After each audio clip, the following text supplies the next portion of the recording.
सहनाववतु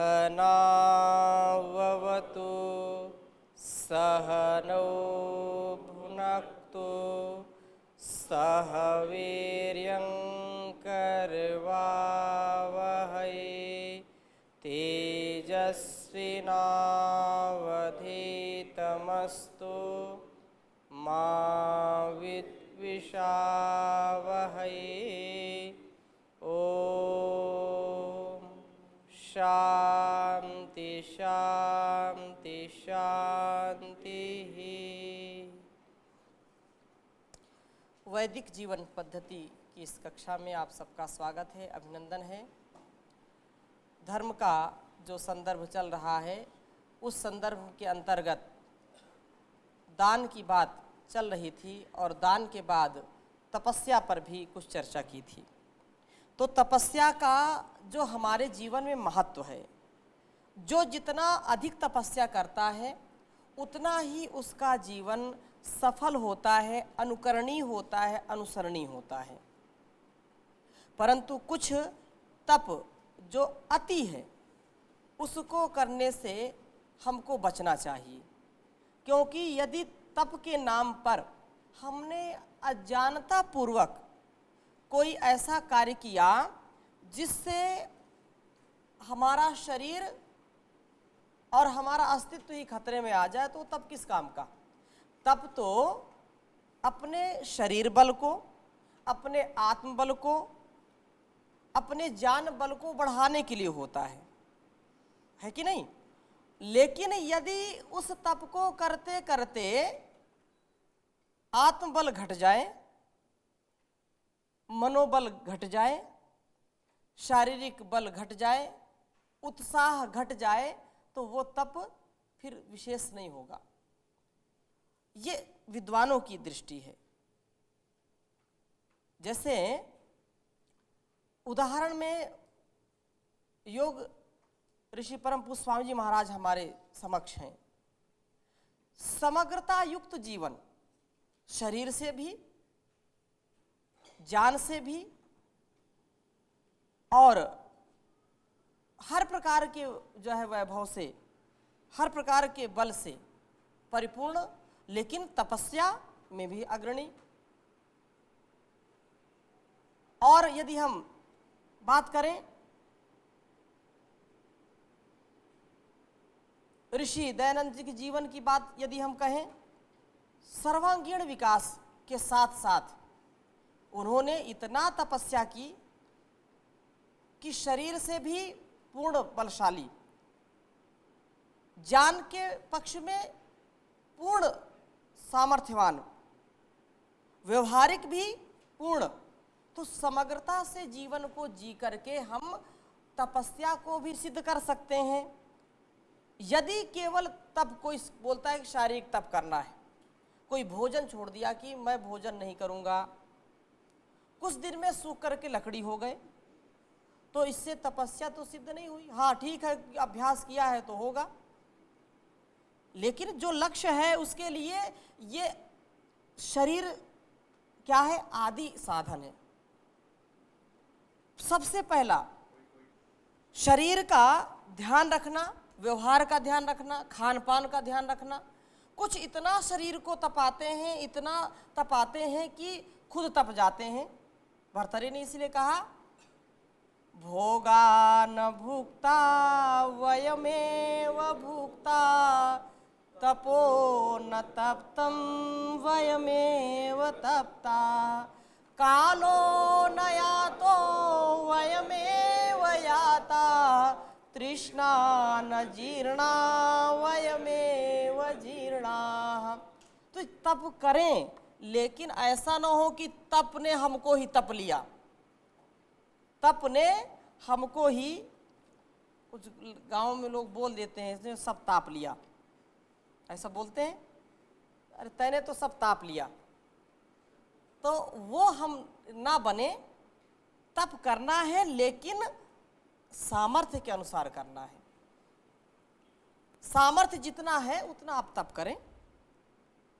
ठंडी में कई जो है आते हैं और शुरू में खूब कि मैं तपस्वी बनूंगा, मैं ये करूंगा, वो करूंगा। शरीर में क्षमता नहीं, और फिर भी वो करते हैं, फिर बीमार हो जाते हैं लोग। ये इतने दिन भोजन छोड़ दिया, इतने दिन ये किया, कितने दिन ये किया, मैं भी ये करूंगा, बस इतनी सी बात उनके मन में आ गई। लेकिन वो जब तुरंत भोजन छोड़ेंगे, तुरंत और जो शरीर के लिए आवश्यक है उसको छोड़ेंगे, तो उनका फिर शरीर तो बिगड़ेगा। ओम स्वामी जी, जी कुछ दिनों पहले ऐसी खबर आई थी कि नंदन वन में कोई एक महात्मा है जी जो 7 साल से बिल्कुल कुछ भी नहीं लेते जी और वो अभी भी जीवित हैं। जी तो क्या योग के माध्यम से ऐसा कुछ संभव है जो अपने प्राणों को एक जगह एकत्रित करके रोका जा सके?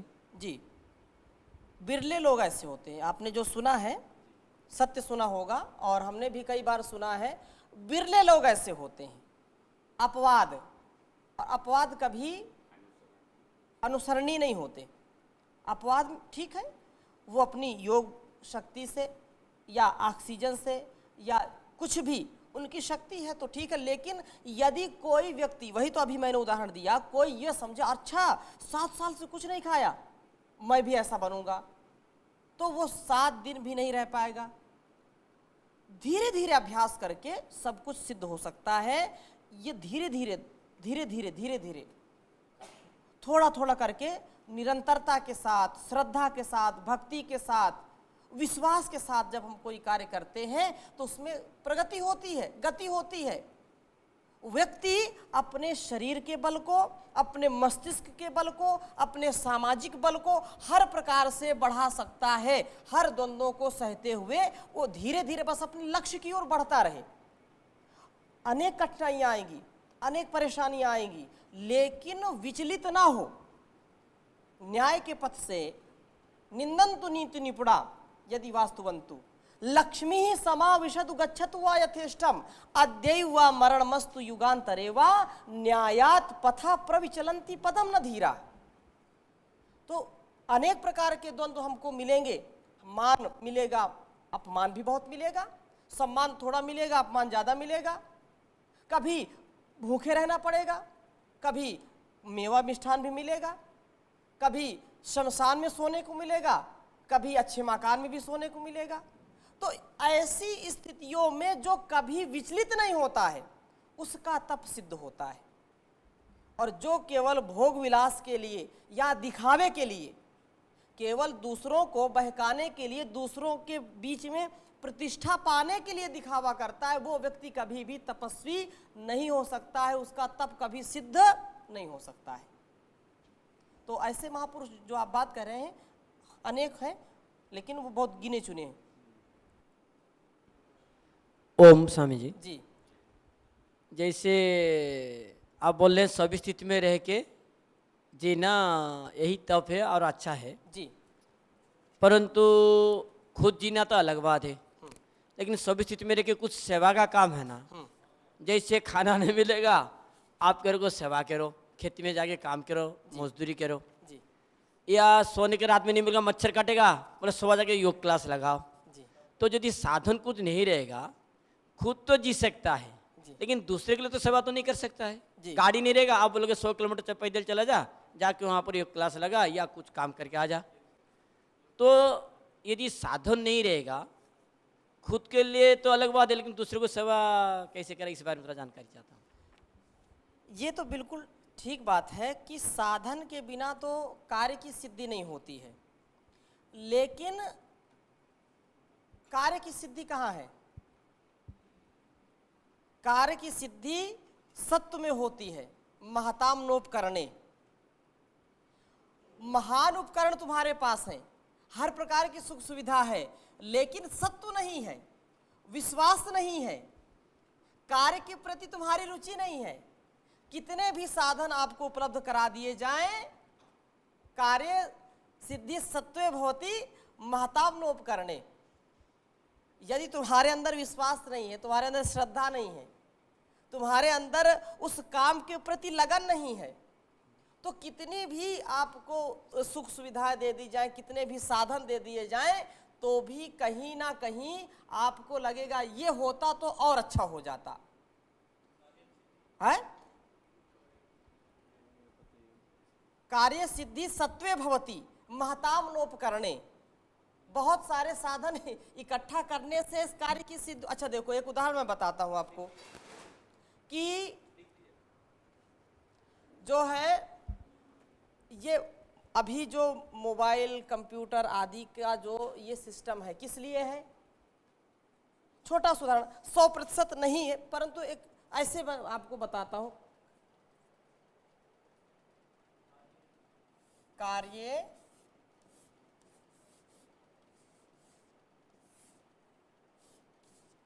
कार्य सिद्धि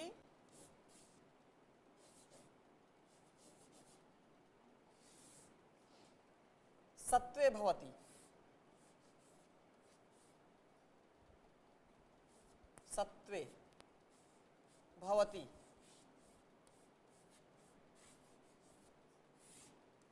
महताम नोपकरणे। मतलब बहुत सारे उपकरण इकट्ठा करने से कार्य में सिद्धि नहीं होती। सत्वे भवति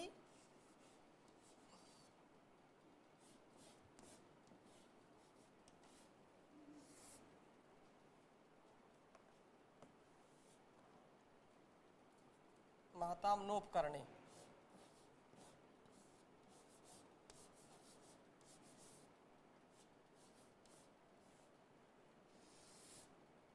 महताम नोपकरणे। बहुत ऐसे महापुरुष की आप घटनाएं सुनेंगे कि कुछ नहीं था उनके पास, लेकिन उन्होंने साधन धीरे धीरे जुटाए। चंद्रगुप्त मौर्य के जीवन की बात सुन लीजिए, या आपने सुना होगा, पढ़ा होगा कि उन्होंने कुछ नहीं, उनके पास नहीं था, लेकिन एक दृढ़ विश्वास था। चाणक्य का जो दिया हुआ मार्गदर्शन था उनके पास, और उस मार्गदर्शन को पाकर के धीरे धीरे उन्होंने इतना पुरुषार्थ किया और वह बहुत बड़े सम्राट हो गए। तो इसलिए कहते हैं कि कार्य, अब जैसे रामायण काल की बात देखें, राम के पास क्या साधन थे? रावण के पास तो सब साधन थे, लेकिन जो सत्य की सिद्धि थी, जो उनके पास विश्वास था, जो उनके पास साहस था, उत्साह था, उसके कारण उन्होंने पत्थर का पुल बना दिया, समुद्र पर पुल बना दिया, जो अद्वितीय घटना है। हाँ, तो ये साधन से नहीं, साधन तो बाद में जुटाए जाते हैं, साधन तो सहायक है, लेकिन सबसे पहले अपना आत्मविश्वास वो पहले है, पुरुषार्थ, आत्मविश्वास। इसलिए अब कितनी, जैसे माइक लगा दिया जाए, एक तो यह है कि आपको उद्बोधन देना है, आज सब व्यवस्था है, सुनने वाले श्रोता भी हैं, मंच भी है, माइक भी है। आपको कहा जाए आप कुछ बोलिए, किसी विषय पर बोलिए, साधन तो उपलब्ध है, लेकिन बोलने का सामर्थ्य, बोलने का साहस नहीं होता। कई लोग ऐसे हैं कि खड़े होना भी मुश्किल है, वो हाथ पैर बिल्कुल जो है कांपने लगते हैं। ये क्या है? इसका मतलब सत्व में सिद्धि नहीं है, आप सत्व में नहीं है, स्थित नहीं है। और जो सत्व में स्थित है उसको कुछ भी ना मिले तो भी लोगों को वो बोलता है, समझाता है और उनको उनका मार्गदर्शन करता है। ये सत्व है। सत्व क्या होता है? सत्व क्या होता है? सत्व यही है, आत्मविश्वास, सत्व श्रद्धा, सत्व भक्ति, सत्व ज्ञान पूर्वक व्यवहार, सत्व जो धर्म के पथ पर आगे बढ़ाने की प्रेरणा। ठीक है? सत्व कर्तव्य पर अडिग रहना कि कार्यम व साधेयम देहम व पातेयम। इसमें कहीं पर जो है तमस नहीं है, कहीं पर ऐसा नहीं कि बस उत्साह आया, बस आज आया फिर कल चला गया, ऐसा नहीं। कार्यम व साधेयम देहम व पातेयम, ये सत्व है कि मुझको दृढ़ संकल्प के साथ ये कार्य करना ही करना है, और उस कार्य के लिए अखंड प्रचंड पुरुषार्थ, विकल्प रहित संकल्प, अखंड प्रचंड पुरुषार्थ, ये सत्व में रहने की स्थिति है। जी ओम आचार्य जी। आचार्य जी, अपने सारे विषय में धर्म की, त्याग की, तप की सब बातें आ रही हैं जी। कर्ण जी से लेकर राजा हरिश्चंद्र जी, उन्होंने अपनी पत्नी के आखिरी में आधी साड़ी मांगी दान में। और गौतम बुद्ध, महावीर, ये सब लोग हो गए, इनके पास त्याग करने के लिए कुछ था, जी। अभ्युदय से निश्चय की तरफ चले गए। जी पर एक सामान्य व्यक्ति अगर रहे तो उसको तो सुदामा बन के कृष्ण जी के पास जाना ही पड़ेगा। तो उनके जीवन में क्या अभी इस युग में, इस समय में एक सामान्य व्यक्ति क्या कर सकता है? वो तो इतनी उपलब्धियां प्राप्त नहीं कर पाएगा, कर्ण नहीं बन पाएगा, बुद्ध नहीं बन पाएगा, महावीर, तो अपनी साधना को कैसा बढ़ा पाएगा वो? और इस युग में वो इतना तप हो भी नहीं सकता, उन्होंने उस समय जो किया सत्य पे मार्ग। हाँ, तो इसमें ये है कि आप बोल रहे हैं कि ये जो महापुरुष हुए हैं इनके पास कुछ त्यागने के लिए था, तो इनको त्यागी कहा जा सकता है। लेकिन एक सामान्य व्यक्ति क्या त्याग सकता है? तो बात बाहर का जो त्याग है वो तो सरल है, लेकिन जो अंदर की चीज है वो त्यागना बड़ा कठिन है। अंदर की चीज त्याग दी हमने, अपने अहंकार को त्याग दिया, अपने जो है अहम को त्याग दिया, अपने जो बाहरी चीज़ों का आकर्षण है, इंद्रियों का जो विषयासक्ति है उनकी, उसके प्रति जो आकर्षण है विषयों के प्रति, इसको त्यागना सबसे बड़ा कठिन काम है। तो एक सामान्य व्यक्ति हो चाहे महान व्यक्ति हो, सामान्य व्यक्ति से ही वो महान बनता है। कोई भी व्यक्ति महान नहीं बनता पेट से। हाँ ठीक है, कुछ ऐसे माता पिता ऐसे मिले या ऐसे राजघर में उसका जन्म हुआ कि वो हो गया महान, लेकिन वस्तुतः उसके जीवन में जब त्याग बलिदान आएगा तब वो महान बनता है। अपने जीवन में उत्कर्ष पाने के लिए सभी महापुरुषों ने कितना त्याग बलिदान किया है। भाई किसी ने महल को छोड़ दिया, आपका तात्पर्य है कि महल छोड़ दिया तो उसने त्याग कर दिया। अब जिसके पास महल ही नहीं वो क्या त्यागेगा? अरे जो अहंकार का, मद लोभ मोह का ये महल अपने अंदर बना रखा है ना, उससे बाहर निकलना, उसको तोड़ करके बाहर निकलना, ये सबसे बड़ा त्याग है। ओम, अभी स्वामी जी बात चल रही थी महान बनने की, तो मेरा ये कहना, महान पहले व्यक्ति इसके लिए थोड़ी बनता है महान जी। वो त्याग देता है, उसके बाद लोग उसे महान बनाते हैं, वो थोड़ी महान बनता है जी। मेरा ये सोचना है कि जब महात्मा बुद्ध घर से निकले थे तो ये सोच के थोड़ी कि मैं महान बनने के लिए जा रहा हूँ। बिल्कुल बिल्कुल। वो तो उनको वैराग्य हो गया, लोगों ने उन्हें उपाधि दे दी कि वो महान थे। हाँ, उनकी साधना ने, उनके तप और त्याग बिल्कुल ने। ठीक है। इसीलिए मैंने कहा कि महान वो बाद में बनता है, वो पहले बलिदान करता है फिर महान, वो इतिहास बाद में लिखा जाता है, महान तो बाद में बनता है ना। हाँ, त्याग उसके अंदर से है, त्याग बाहर से नहीं होता है। क्योंकि देखो इस बात को गंभीरता से समझो, धन धरा के बीच ही सारा धरा रह जाएगा, पशु भी बंधे रह जाएंगे जब कूच का वक्त आएगा, पत्नी भी तेरा साथ देगी गृह द्वार तक, मित्रगण मरघट के आगे मुंह नहीं दिखलाएंगे, ये तेरी जो काया ये भी चिता में यूं ही जल भुन जाएगी, बाद में सच्चा सखा एक धर्म ही रह जाएगा।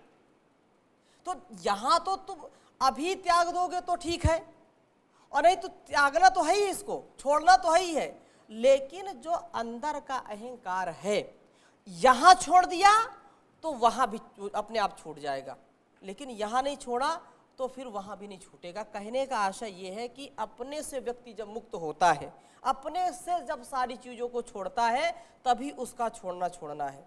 नहीं बाहर से तो जो है छोड़ दिया, लेकिन अंदर से उसकी चाहना है कि मुझको ये मिले, तृष्णा उसकी है, तो वो उसका छोड़ना नहीं हुआ, उसका केवल दिखावा है, छलावा है।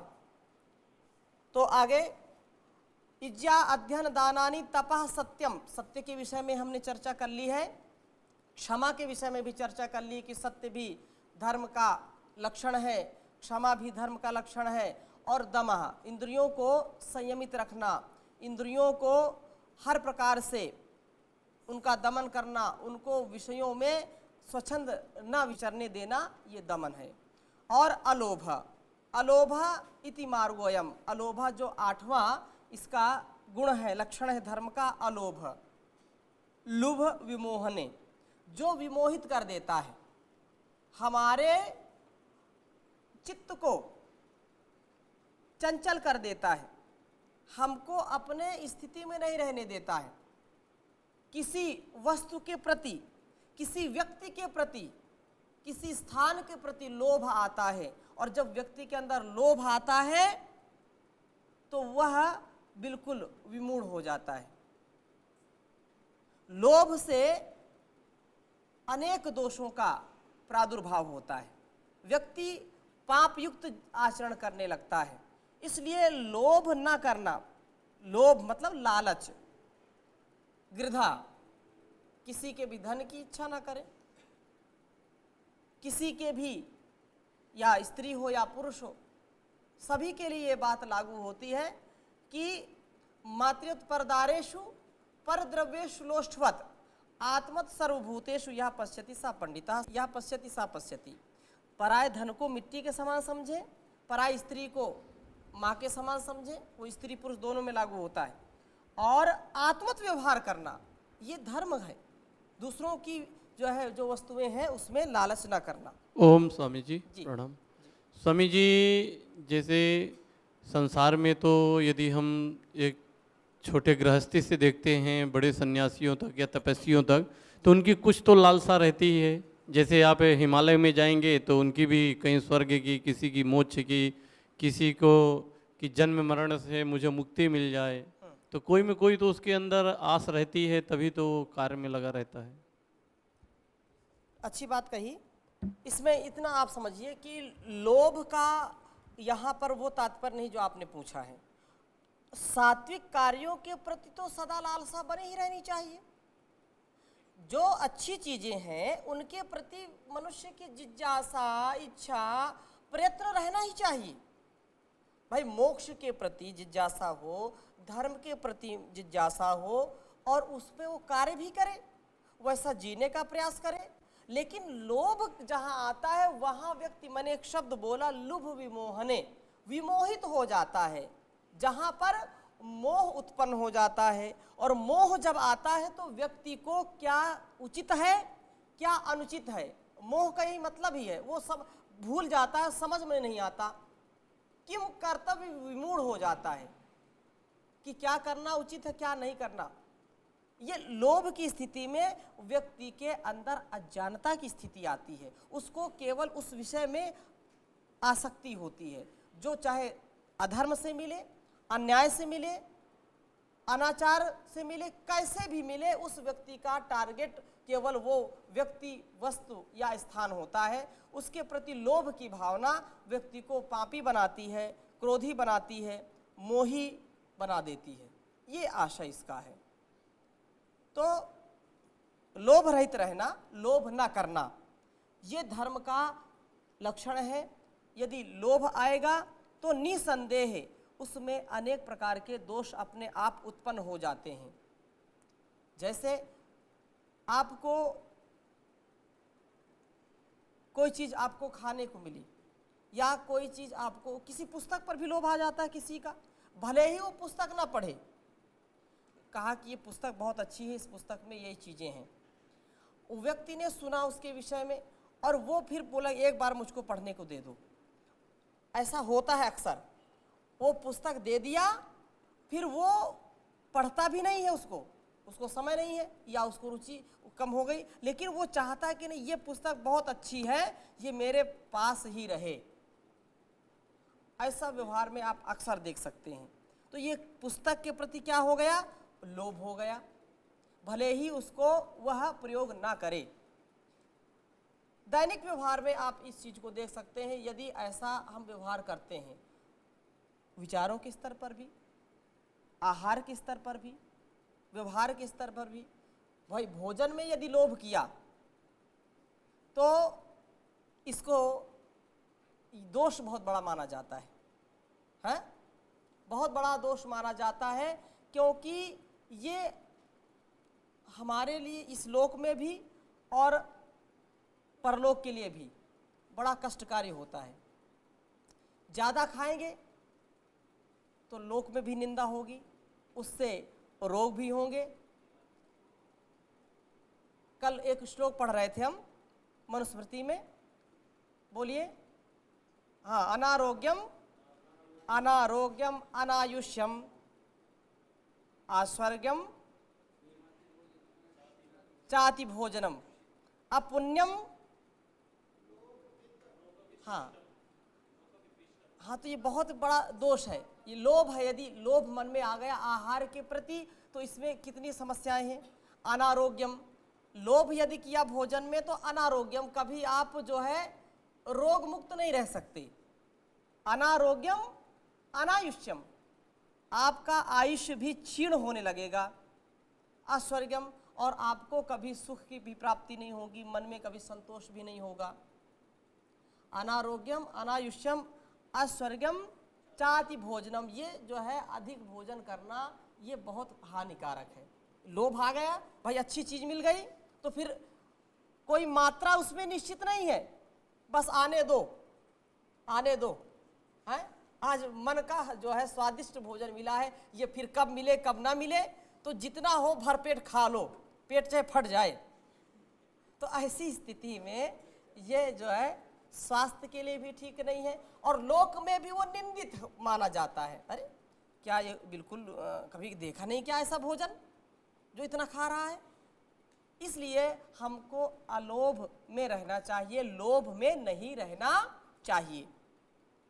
लोभ से अनेक प्रकार की समस्याएं होती हैं। अपने चाहे पशु हो चाहे पक्षी हो, जो एक कुत्ते की आपने कहानी बचपन में सुनी होगी कि एक रोटी का टुकड़ा कहीं से उसको मिल गया, और रोटी का टुकड़ा मिल गया तो वह उसको लेकर के भागा, बहुत तेजी भागा। रास्ते में एक नदी पड़ रही थी, उसमें जो है पुल था, तो कुत्ता जब पुल के ऊपर जा रहा था तो उसने देखा इसे नीचे, तो उसमें दिखाई पड़ा कि एक रोटी का टुकड़ा लिए दूसरा कुत्ता भी दिखाई पड़ रहा है, जबकि उसकी वो परछाई थी, उसका प्रतिबिंब उसमें आ रहा था, जल में ऊपर से वो जा रहा था। तो उसके मन में लोभ आ गया कि ये रोटी का टुकड़ा और मिल जाए तो और आनंद आ जाए।